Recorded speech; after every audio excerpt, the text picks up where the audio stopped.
اگر ایران میں بڑی جنگ ہوتی ہے تو پاکستان پر اس کے کئی اثرات پڑ سکتے ہیں۔ آسان الفاظ میں سمجھیں، پاکستان زیادہ تر تیل باہر سے خریدتا ہے۔ اگر مشرق وسطیٰ میں جنگ ہوئی تو تیل کی سپلائی متاثر ہو سکتی ہے، جس سے پٹرول اور ڈیزل مہنگا، بجلی کی قیمتوں میں اضافہ، ٹرانسپورٹ کے کرایوں میں اضافہ، مہنگائی مزید بڑھ سکتی ہے۔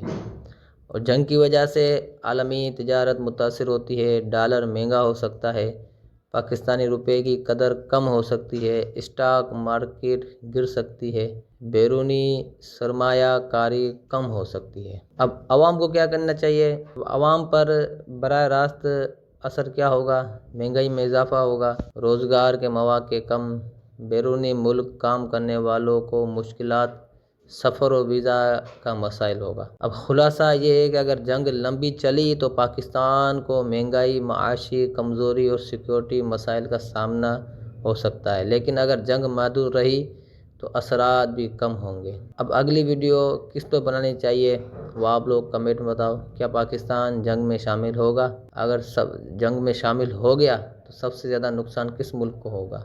اور عام آدمی کیسے بچاؤ